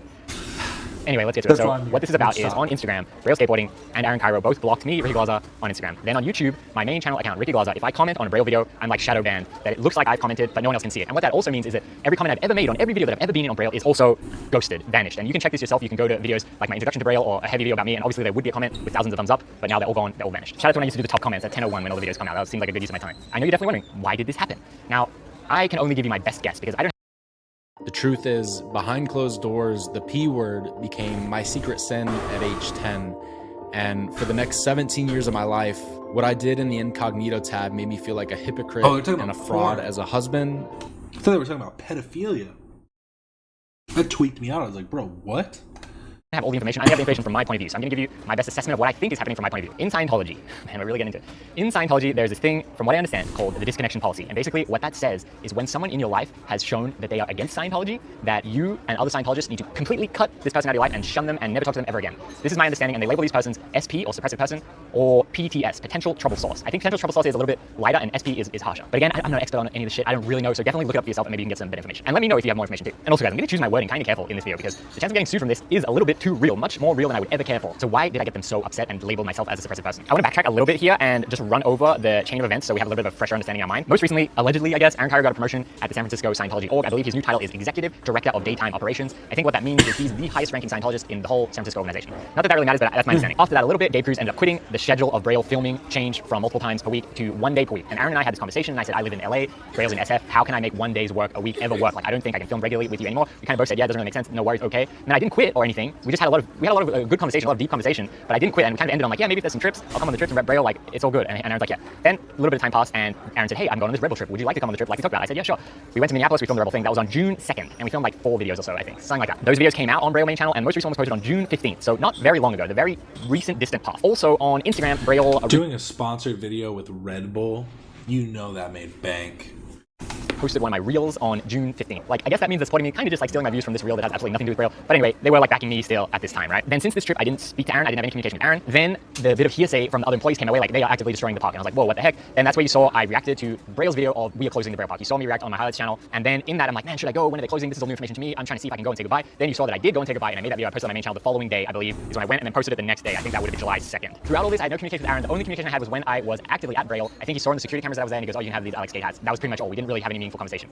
Then I made my videos. I posted my videos, you know, hours of me talking about the situation, extremely fairly, extremely diplomatically, extremely, from my point of view, just sharing my feelings, not disclosing private information, not really too negative, you know, just like my thoughts and feelings. And then I was reading a lot of the comments, obviously, because I want to see what the people feel like. The fans are the ones that are caught up in all this nonsense. I feel so sorry for them. So I was really reading all the comments, trying to see public sentiment. And I did see a couple of really strange responses from Braille on YouTube and Instagram. And I have them right here, so I want to read them exactly so I don't misquote them. But there's this one on Instagram. The guy says, what happened to the Braille house and the skaters was pretty unethical. It was extremely cowardly not to tell the skaters who you pay. And now you have this chick referring to Chloe, who was in this reel, on here because no one is real is messing with you. Wonder why. And then Braille responds, everyone on the team was called and told. Then they follow up and say, definitely not what they have been saying, like Nigel and Ricky. Then they respond, yes, Ricky stopped filming with us a little while ago, but Nigel was actively doing skate lessons, blah, blah, blah, blah. I was like, a little while ago? We just come back from the trip where Aaron broke his foot and had surgery and all that. Like, a little while ago. That was so recent and like nothing had changed. I was like, that's kind of weird. Then there's this other one. It goes, why didn't you tell the other skaters this was happening? And then Braille goes, I told all the ones that worked for me and some that didn't. Don't believe everything you hear on the internet, but also Braille did a lot for these guys. Think about it. Wondering face. I was like, what? That's such a weird thing to say. One more. This is kind of a longer one. Bro, the way Braille's got destroyed without letting the homies know, blah, blah, blah, blah, blah. Okay, you can read that on the screen. Then Braille responds, I did let people know. We salvaged as many boys as we could. There's a lot of hate out there right now. Most of it isn't true. Reading these, I was like, what the heck? Like, what Aaron was basically saying.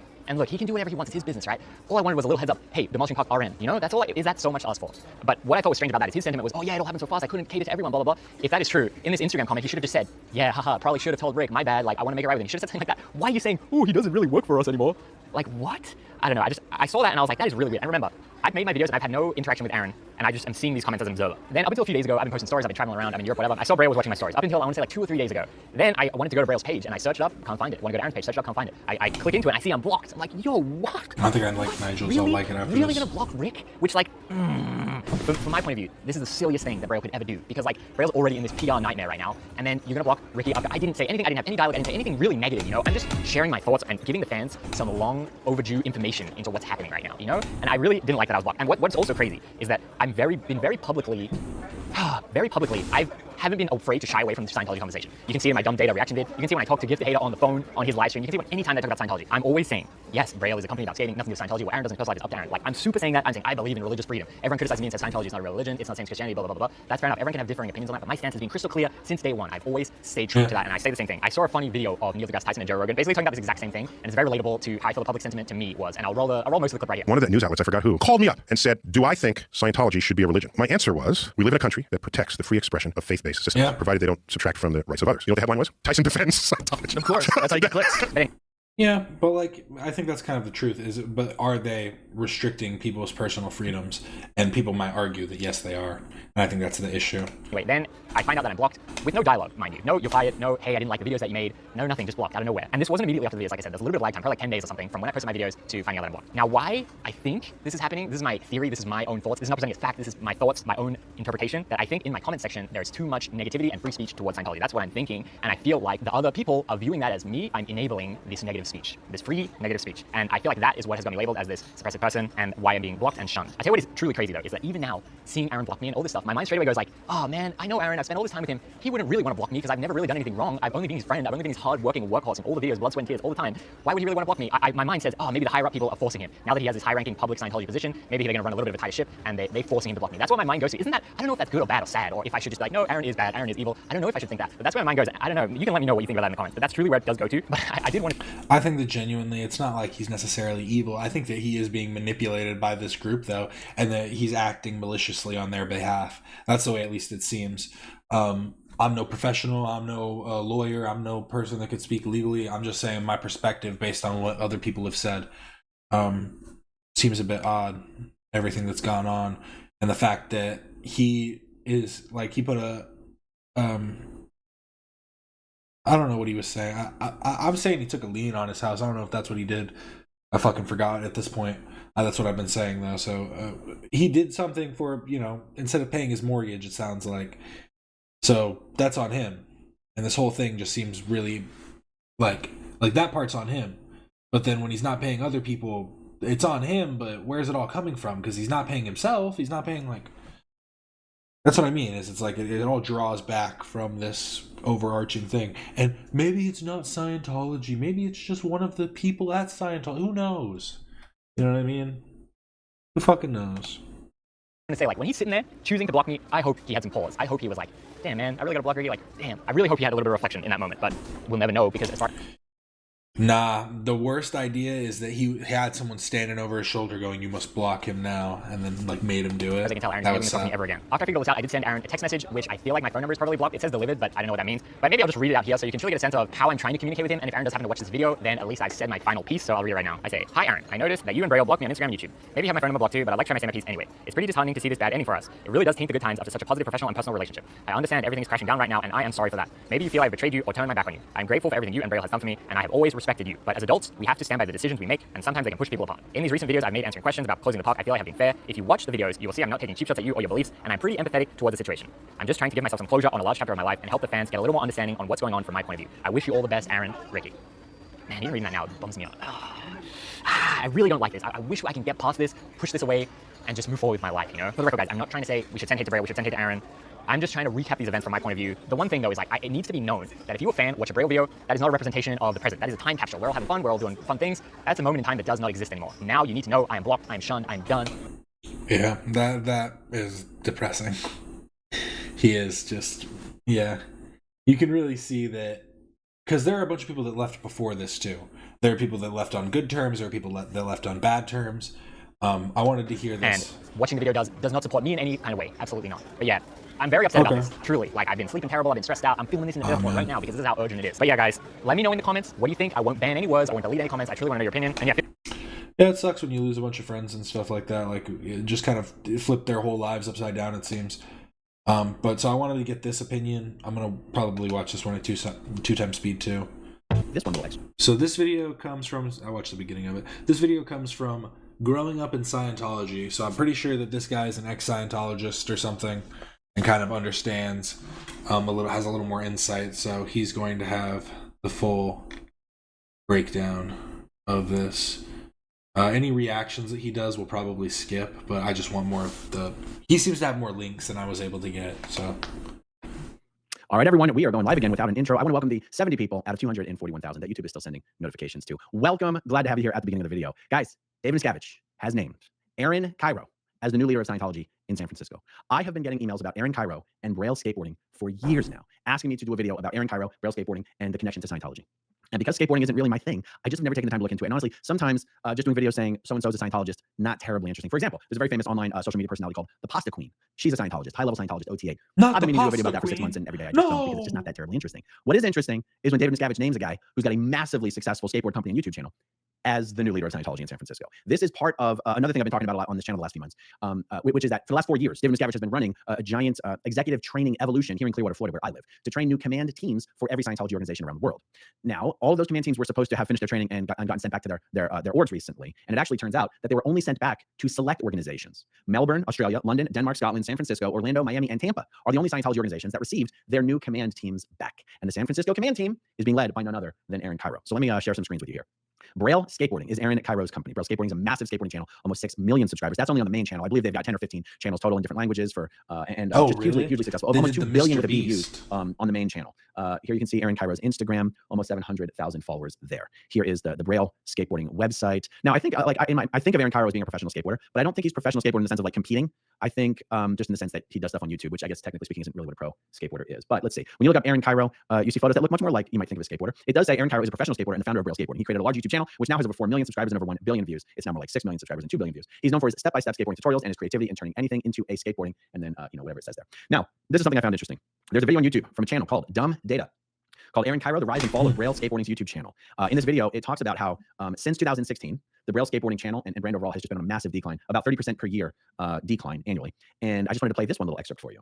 But what else contributed to the rise and ultimately the fall of the Braille Skateboarding YouTube channel? Answering that question requires taking a look at Aaron Kyro, his skateboarding background, and a particularly unavoidable affiliation with controversial set of beliefs and practices. Okay, now this photo, wait, sorry, here, let me pause on that photo for you guys. Kyro, his skateboarding background, and a particularly unavoidable... Okay, this photo right here, and I will try to get my face out. And this is kind of interesting because this is months ago too. So this is going to be beforehand showing. Oh my god, that makes this even more interesting. So if he is, because he was literally denying it in that podcast interview. So he was denying being the leader of Scientology, but if he's actually the leader of Scientology, I suspect that he is donating way more than just the $1 million threshold or whatever. So there he is in this large group. Imagine being these guys up here. Fall. Watch out. This is a ton of people. This is an army. Oh my God. Is a photograph that was published by Scientology of all of the executive trainees that are on David Miscavige's training program, and that is Aaron Kyro in the very bottom left. Okay, so let me show you the actual announcement of the executive training team coming back to San Francisco and announcing Aaron Kyro as the head of all this. This is a photo of Aaron Kyro. He's on the left, of course, and the guy on the right, let me see, the guy on the right's name is Jim Fitzgerald. Now, in this particular Scientology organization, there's essentially two organizations operating out of the same building. It's basically two different shifts of one organization, but Scientology treats them like they're two completely different organizations. The day shift is called the Day Org, Monday through Friday, 9 to 6. That org operates, and that org is called San Francisco Day. The second shift is called the Foundation Shift, or the Foundation Org, and it operates 7 to 10, Monday through Friday, and 9 to 6, Saturday and Sunday. That org is called San Francisco Foundation. So Aaron Kyro is the executive director of San Francisco Day, and Jim Fitzgerald is the executive director of San Francisco Foundation. And the Day Org really is the senior org, and the Foundation Org is the junior org. The Day Org always has more staff, more public, higher stats, higher income, and that is what makes Aaron Kyro the leader of Scientology in San Francisco. Okay. Also, San Francisco, there's no C organization management unit in San Francisco. There is a C org management unit in Los Angeles. So that is why, by default, the head of the San Francisco org. And maybe that's why he said in the thing, I am not the leader of Scientology.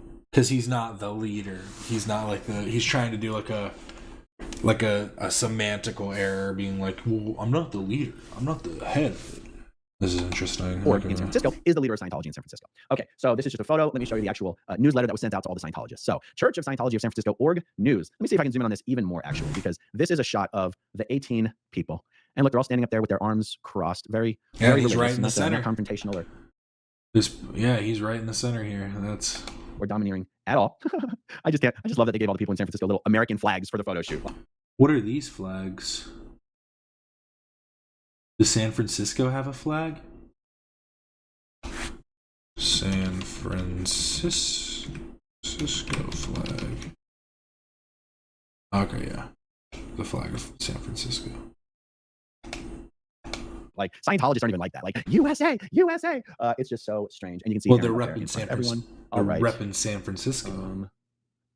Okay, yeah, that was that. Okay, show you the next page of this. Oh, what am I doing? What am I doing?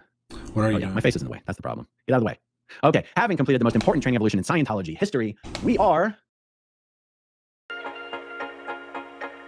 Would you just listen to my body? Thrilled to be home to implement this training as full OEC FEBC graduates. OEC stands for the Organization Executive Course, and FEBC stands for the Flag Executive Briefing Course. And those two courses combined essentially contain every management policy that L. Ron Hubbard ever wrote about how to run a Scientology organization. In real world terms, that information is worth just about zero, but in Scientology, it's considered the most valuable information in this sector of the Galactic Federation. Okay, it continues on. Sunday, February 25th, 2024 marked an indelible day in San Francisco org history. This was the day we celebrated the return of our team of 18 fully trained org executive course and Flag Executive Briefing Course graduates. Executive directors of the day and foundation orgs, Aaron Kyro and Jim Fitzgerald, briefed the field on the invaluable Flag administrative training and debuted our elite team of executives for the first time. In addition to the OEC and FEBC, all executives completed False Purpose Rundown and Superpower. Wow.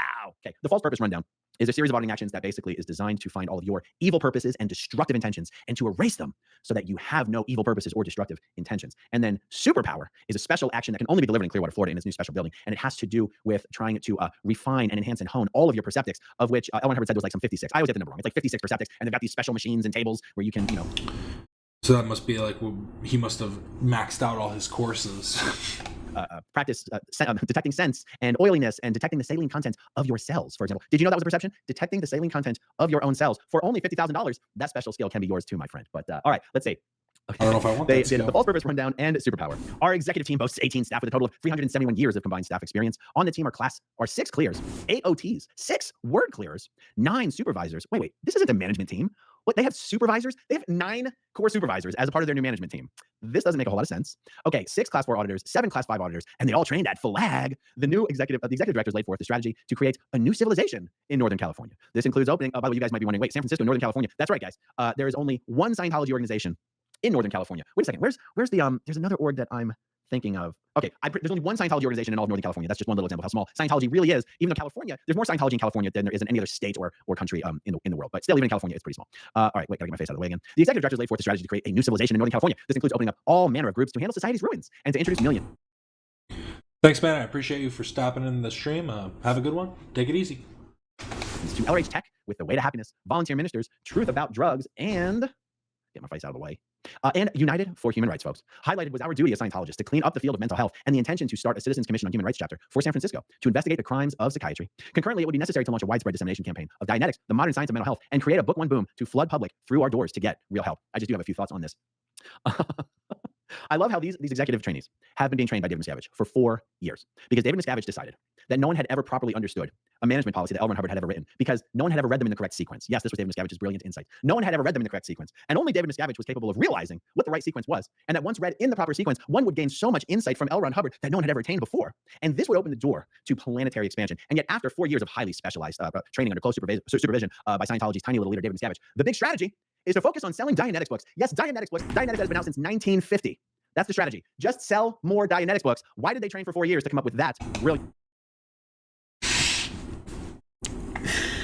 It's so much information he's giving me, but yeah, this is just so... strategy. Citizens Commission on Human Rights is Scientology's most favorite front group because it's the one that gets Scientologists really whipped up into a frenzy. In Hollywood Boulevard, there's actually a museum called Psychiatry, an industry of death. And it blames psychiatry for the Holocaust, for 9/11, for all sorts of things. And this is Scientology's favorite front group. Not only do they raise tons of money, because Scientologists believe that this group is like fully dedicated to just banishing psychiatry, the psychology and psychiatry from the face of the earth, getting it kicked out of all levels of government and education and everything. Scientologists are terrified of psychiatrists more than anything else. Psychiatry is Scientologists' kryptonite. And I just love that as part of this whole strategy, they're like, we're going to sell Dianetics books, and we're going to, for the first time, we're going to start a CCHR chapter in San Francisco. And we're going to get out Way to Happiness books. Way to Happiness books is like L. Ron Hubbard's version of like the 10 Commandments. But if you didn't take the 10 Commandments very seriously, the Way to Happiness includes things like brush your teeth, respect your parents, and wash your hands. We're not talking about big brain ideas here, but that's the strategy for creating a new civilization, guys, in Northern California. It's true. Take their word for it. It's going to work. All right. Okay. So let's see. So that's what he's talking about. And that's why I thought that it was so dumb when he was saying that he took, they told him his communication skills were low when he literally... Or like he's proven that he had good communication skills from a young age. It takes someone with a certain type of, behavioral, type A personality, whatever you might say, to even put yourself in a YouTube scenario, in skateboarding, in any of these things. So I feel like when they're telling them these stuff, like feeling the amount of saline in your cells and all that, like it's literally just a bunch of hooey. It's just a bunch of hooey. I'm telling you. I'm having trouble keeping my face. Oh, there we go. That's good. Okay, so after we sell all the Dianetics books to flood the public through our doors to get real help, the other major part of the strategy is building the ranks of auditors and getting all Scientologists trained. Trained in what? Oh my goodness. Wow, you guys. Wow. What does it mean to get Scientologists trained? Well, it means you go into the org and you do Scientology courses. Guys, it would be like if the new president of Harvard University issued a memo to everyone that said, guys, we figured out what we need to do. Prepare yourselves for this ingenuity. We need to deliver classes. We are going to rededicate ourselves to teaching students courses.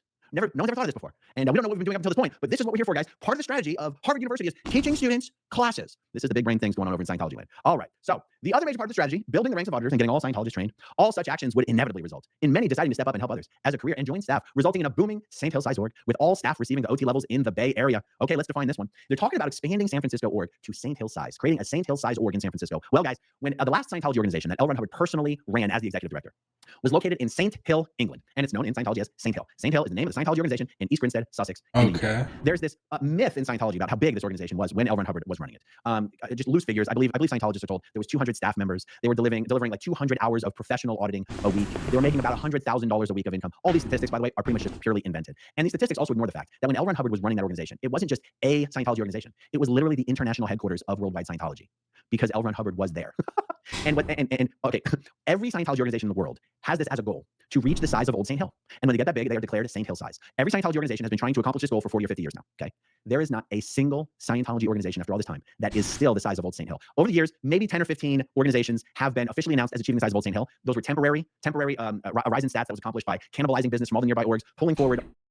So literally, it just doesn't make any sense to me how they're like trying to build an unsustainable but large community. Like, it just seems so weird because that's literally what he ended up doing with his business, and it seems like that's probably what they force a lot of their members to do, is just slowly, just slowly feeding off of them. It's crazy.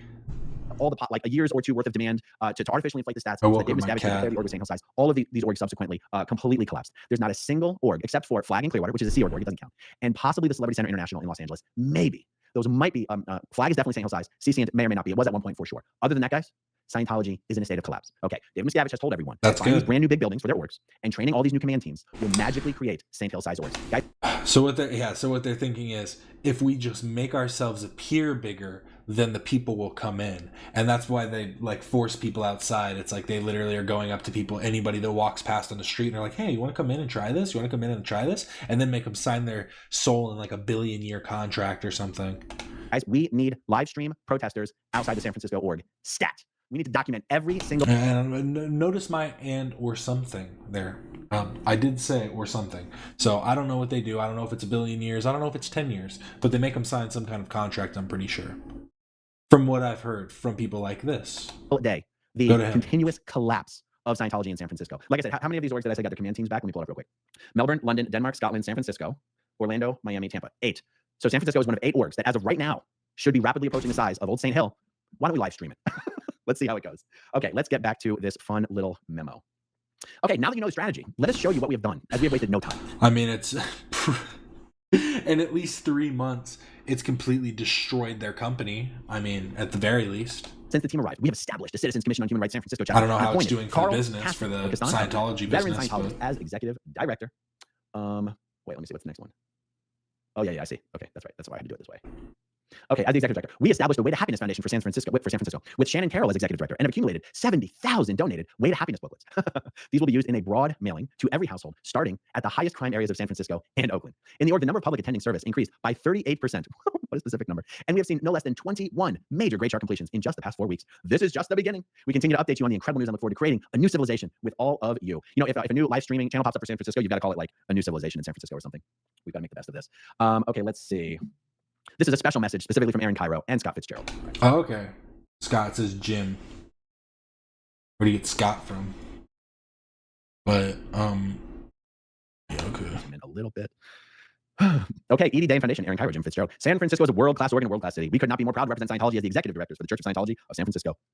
Having now completed the most important training evolution in history, we are thrilled to be home to implement this training as full OEC and FEBC graduates. The future is incredibly bright for San Francisco. With our training and know-how, we have the power to implement LRH tech on a broad scale and at the correct orders of magnitude to handle the ruins of our current society. With application of LRH tech, we will create a new civilization in San Francisco. Wait a second, guys. I thought they were creating a new civilization in all of Northern California. Uh-oh. Send them back to flag for correction. Stat.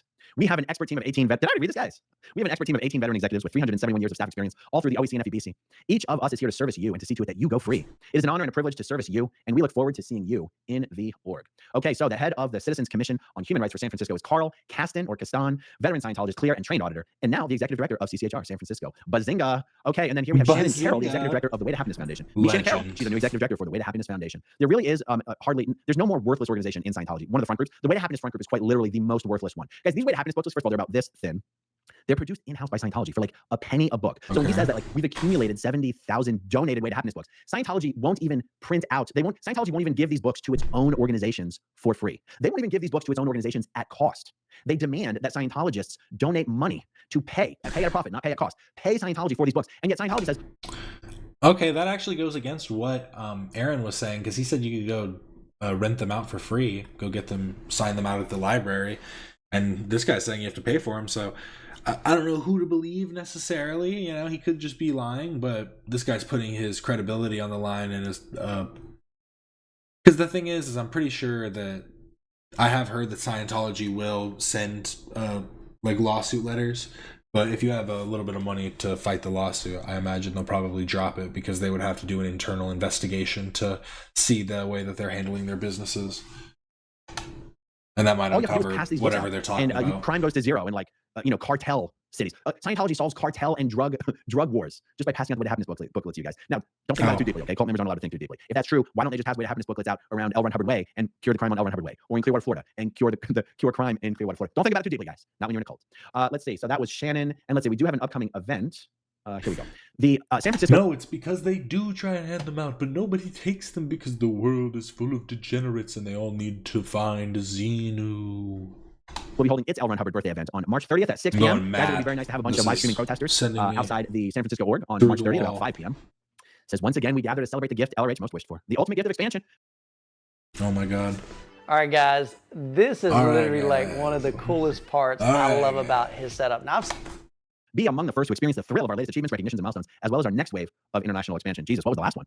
Feel the adrenaline rush as this year's birthday game champions thunder down the home stretch into the fabled winner's circle. Join us to celebrate LRH and another giant step in the race to a cleared planet. Scientologists actually believe they are making headway in getting at least half of the planet's population into Scientology.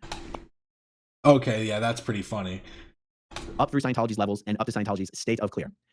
Scientologists actually believe there are millions of Scientologists in the world. It's one of the greatest tricks David Miscavige has ever played on anybody. There are less. That's just how it takes a really special kind of person to believe that, I feel like. To believe that it's like the most popular religion, there's millions and millions of people that believe in it. Go outside and ask a couple people. None of them do. Less than 30,000 Scientologists on the entire planet. Less than 30,000 Scientologists in the entire Galactic Federation, folks. Oh, wow. I mean, the number of people on planet That's Earth less than I has thought there doubled were, to since be completely Scientology was honest. created. And Scientology is about 20% as large today. I mean, that one picture he showed looked like there were a lot. Was that just all of them? They have to show up to all these images? Maybe he has seen Bara. Maybe Aaron Kyro is lying. It was in its heyday in the late 80s and early 90s. Don't think about it too deeply, guys. You're not allowed to think deeply when you're in a cult. Okay, let's see. I see a bunch of star comments and super chats here and some new members. So let's say hi to some folks. How do we say this? Macht. I feel like I've tried to do this before. Macht Mirachgal. There we go. Thank you for becoming a member. Welcome. Those are just super chats. Yeah, those are just super chats. So that was that. Not a whole lot more to say. Both Nigel and let me go back and see if. Hello, friends. I really didn't want to make this video. I hate that this is the reality that we're living in right now. No, nothing new today. Braille, I don't think has dropped anything because he seems like he's basically from the video he made. It seems like they're basically moving on. Yeah, 10 hours ago, dropping world's best electric unicycle for beginners. Videos that still have Gabe in them, even though he left. Today, we test the easiest to learn electronic unicycle, the InMotion E20. Ow, ow. You might be wondering, how are you gonna do that with a broken foot? Well, that's a great question. I brought the world's foremost electronic expert, Gabriel Horacio Iglesias Cruz. The big guns are here, baby. I'm wondering if they literally just recorded this and dropped it. Like, bro, Welcome home. You called me for the best video I could possibly find. I'm hyped. I'm getting flashbacks to the solo wheel. Yeah. You know, we had some tricks go down on that. Yes, we did. I have a few more years under the belt. I'm a little bit removed from practice. I'm like, this is insane.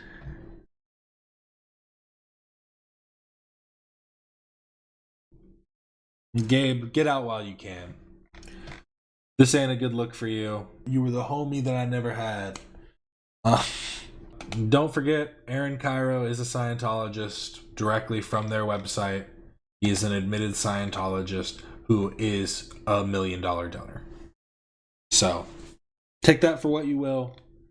Do your own research to find out more about what they are, what they do, and what they're about. And it seems like they keep bringing them up to try and push them forward, but all it seemed to do was bring them down. So, yeah, that's about it. Thanks for watching. Bye. Yeah.